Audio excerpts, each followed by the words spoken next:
Janata Dal United का राष्ट्रीय महासचिव हूं और कर्नाटक का प्रभारी हूं।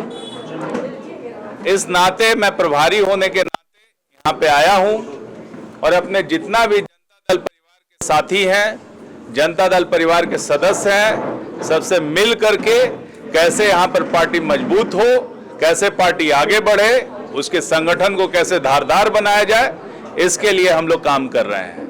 आज की मीटिंग हम सभी साथियों से मिल करके आगे कैसे काम करें इसकी स्ट्रैटेजी बनाने के लिए थी, सबसे बात करने के लिए थी।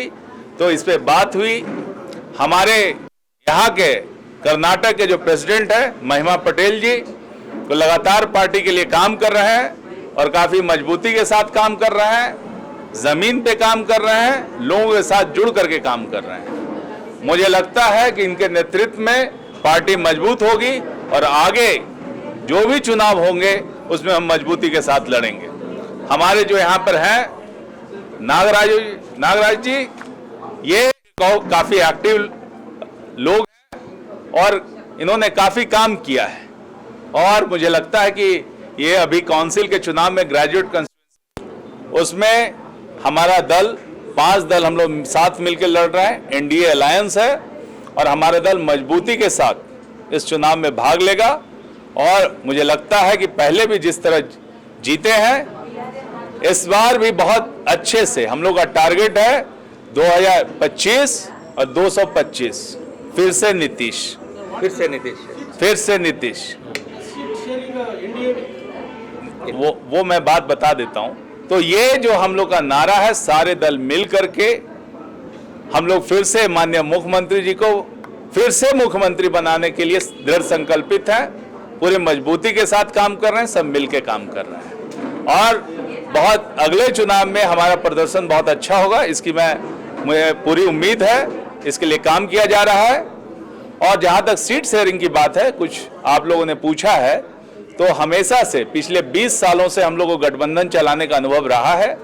कभी भी सीट शेयरिंग में या किसी मुद्दे पे कोई मतभेद नहीं रहा है।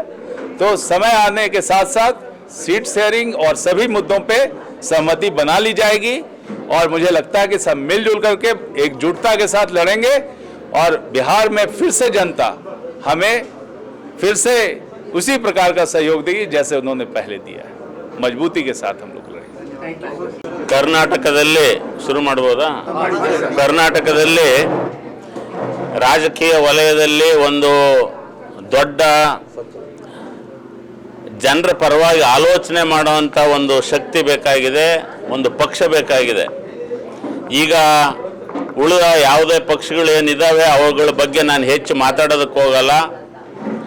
ನಾವು ಮಾತ್ರ ಸಂಯುಕ್ತ ಜನತಾ ದಳದ ವತಿಯಿಂದ ಕರ್ನಾಟಕ ರಾಜ್ಯದ ಎಲ್ಲ ವರ್ಗಗಳು, ಎಲ್ಲ ಜಾತಿಗಳು, ಎಲ್ಲ ಥರದ ಜನರನ್ನು ಒಟ್ಟಿಗೆ ತಗೊಂಡು ಒಂದು ಕರ್ನಾಟಕವನ್ನು ಸಮೃದ್ಧ ರಾಜ್ಯವನ್ನಾಗಿ ಕಟ್ಟೋದಕ್ಕೆ ಅಂತಂದೇಳಿ ನಾವೇನು ಚಿಂತನೆ ಮಾಡ್ತಾ ಇದ್ದೀವಿ।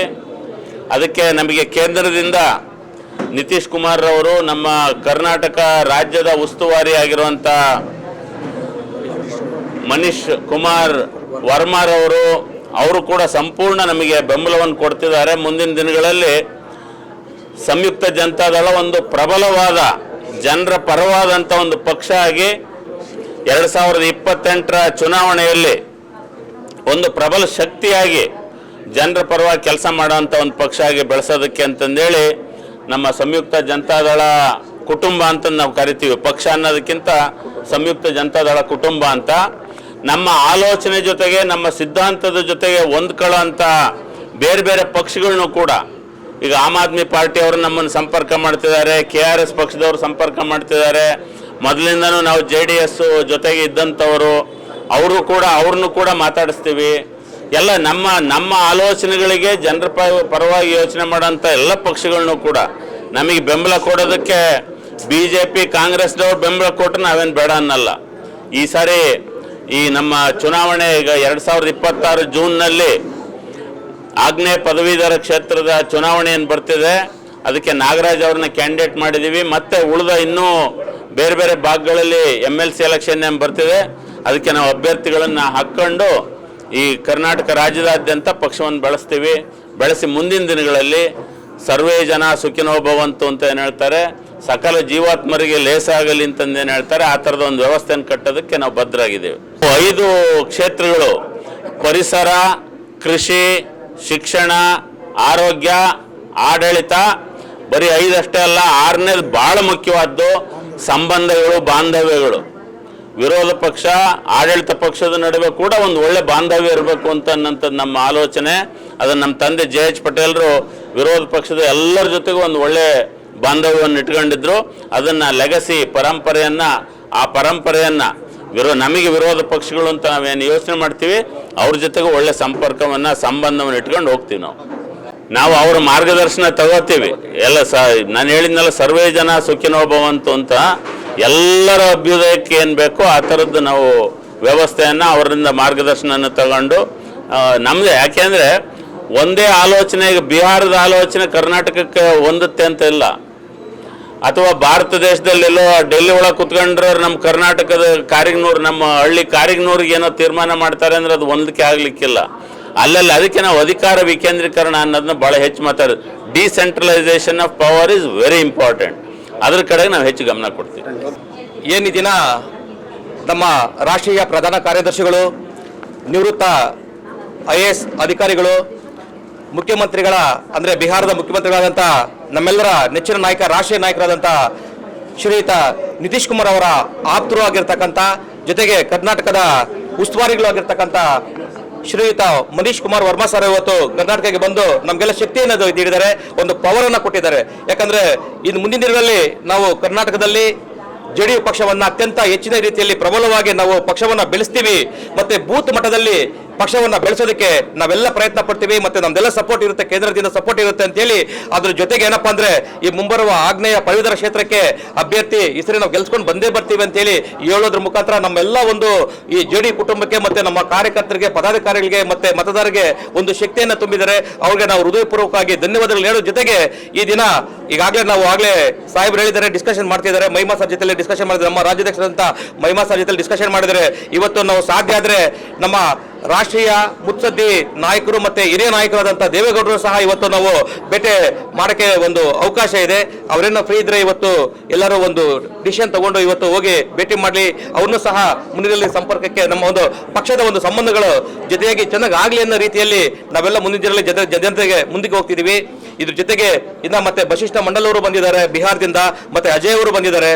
ಇವರೆಲ್ಲ ಬಂದು ಇವತ್ತು ನಮಗೆ ನಮ್ಮ ಒಂದು JDU ಪಕ್ಷಕ್ಕೆ, JDU ಕುಟುಂಬಕ್ಕೆ ಮತ್ತೆ JDU ಕಾರ್ಯಕರ್ತರಿಗೆ ಹೊಸ ಉರುಪನ್ನ ಕೊಡ್ತಾ ಇದ್ದಾರೆ. ಇದ್ರ ಜೊತೆಗೆ ಇಂಪಾರ್ಟೆಂಟ್ ಏನಪ್ಪಾ ಅಂದ್ರೆ ನಮ್ಮ ಮಹಿಮಾ ಪಟೇಲ್ ಅವರವರು ಏನು ಒಂದು ಸರ್ವೋದಯ ಅಂತ ಒಂದು ಕಾನ್ಸೆಪ್ಟ್ ಏನಿದೆ, ಶಿಕ್ಷಣ, ಉತ್ತಮ ಶಿಕ್ಷಣ, ಉತ್ತಮ ಆರೋಗ್ಯ. ಈಗಾಗಲೇ ಬಿಹಾರದಲ್ಲಿ ಹೇಳ್ತಾ ಇದ್ದಾರೆ 20% ಆಫ್ ದಿ ಎಬೋಗಿನ ಹೆಚ್ಚಾಗಿ ಬರೀ ನಾವು ಶಿಕ್ಷಣಕ್ಕೆ ಒತ್ತು ಕೊಡ್ತೀವಿ ಮತ್ತೆ ಆರೋಗ್ಯಕ್ಕೆ ಒತ್ತು ಕೊಡ್ತೀವಿ ಅಂತೇಳಿ ಅದೇ ಒಂದು ಮಾದರಿನ ನಾವು ಸಹ ಬಿಹಾರ ಮಾದರಿನ ನಾವು ಇಲ್ಲಿ ಕರ್ನಾಟಕದಲ್ಲೂ ಸಹ ನಮ್ಮ ಸರ್ಕಾರ ಮುಂದಿನ ದಿನಗಳಲ್ಲಿ ಬಂದ್ರೆ ನಾವು ಉಚಿತವಾಗಿ ಕೇವಲ ಶಿಕ್ಷಣ ಮತ್ತೆ ಆರೋಗ್ಯವನ್ನು ಬಿಟ್ಟು ಬೇರೆ ಏನು ಕೊಡೋದಿಲ್ಲ. ಆ ಶಿಕ್ಷಣ ಮತ್ತೆ ಆರೋಗ್ಯವನ್ನು ಪ್ರತಿಯೊಬ್ಬ ಬಡ ಮತ್ತೆ ಸಾಮಾನ್ಯ ವರ್ಗದವರಿಗೆ ಉಚಿತವಾಗಿ ಸಿಗೋದಕ್ಕೆ ನಮ್ಮ ಪಕ್ಷ ದುಡಿತೆ.